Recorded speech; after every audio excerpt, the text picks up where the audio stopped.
magazine nautique de Paris. Nous sommes sur le stand de RIC avec Pierre Duchesne, directeur commercial Europe pour cette marque. Nouvelle marque du groupe Hanse qui a été lancée au moment du nautique, non pas du nautique, du salon de Cannes. Ce bateau vient de recevoir le prix de l'élégance au Motorboat 2021.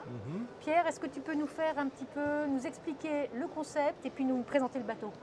Bien sûr, alors écoute Stéphanie, nous sommes d'abord ravis d'avoir reçu ce prix.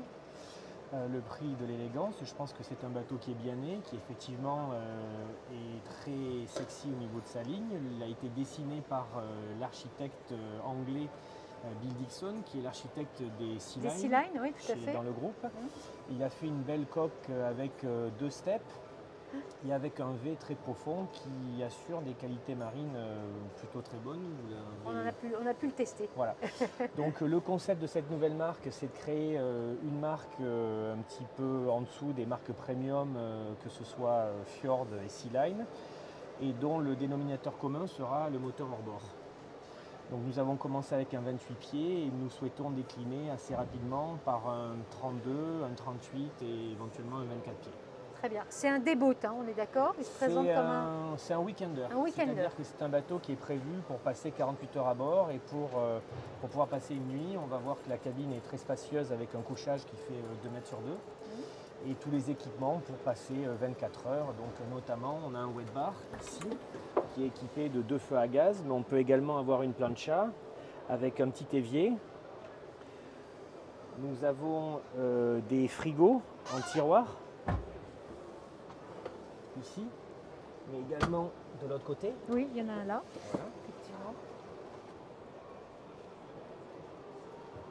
Le bateau dispose de rangements ici sous la table de cockpit, également là-bas, mais également sous toutes les assises des sièges de cockpit, et également dans les sièges pilotes, on a également des possibilités de ranger les affaires.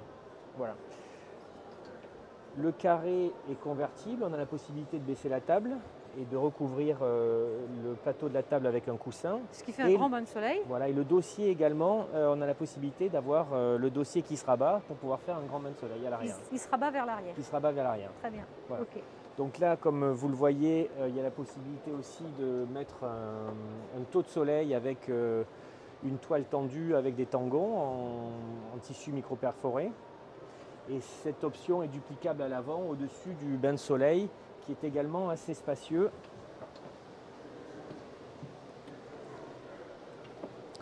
Puisqu'on peut rajouter un insert qui vient entre la baille à mouillage soleil et la baille à mouillage, permettant de disposer d'un espace aussi plus que généreux sur l'avant du bateau.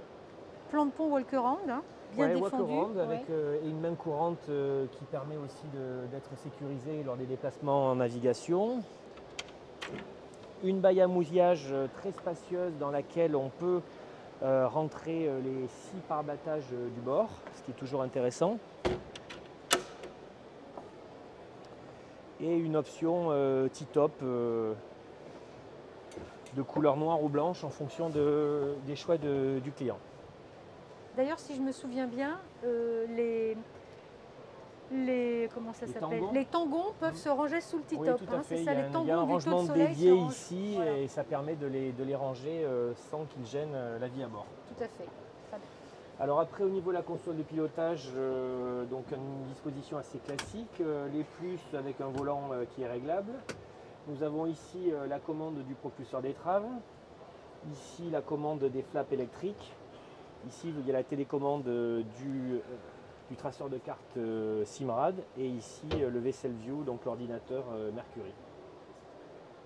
Là on a un petit compteur dédié à la recharge et au voltage de la batterie et en dessous l'autoradio Fusion. Tu nous parlais de la cabine qui effectivement est très spacieuse avec un grand couchage. Oui. Oui, un soin particulier a été apporté à cette cabine avec un grand couchage spacieux mais également lumineux et des aérations avec une possibilité d'ouvrir le capot devant. Tout à fait.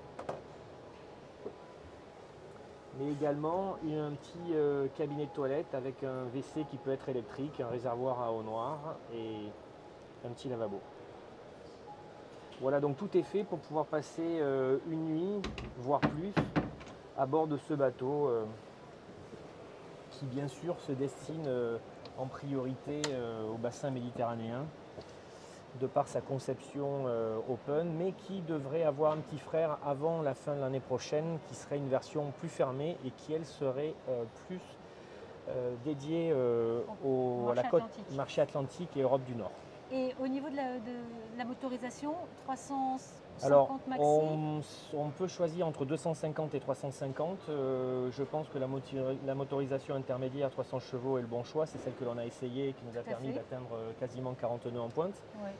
Et au niveau des autres paramètres, on a une vitesse de croisière qui est de l'ordre de 25-27 nœuds et une consommation de 50 litres à cette vitesse-là qui peut descendre à 40 litres si on descend à 20 nœuds de vitesse de croisière. Et pour ceux qui veulent vraiment faire de la vitesse, on peut monter un 350 chevaux qui devrait permettre de dépasser les 40 nœuds.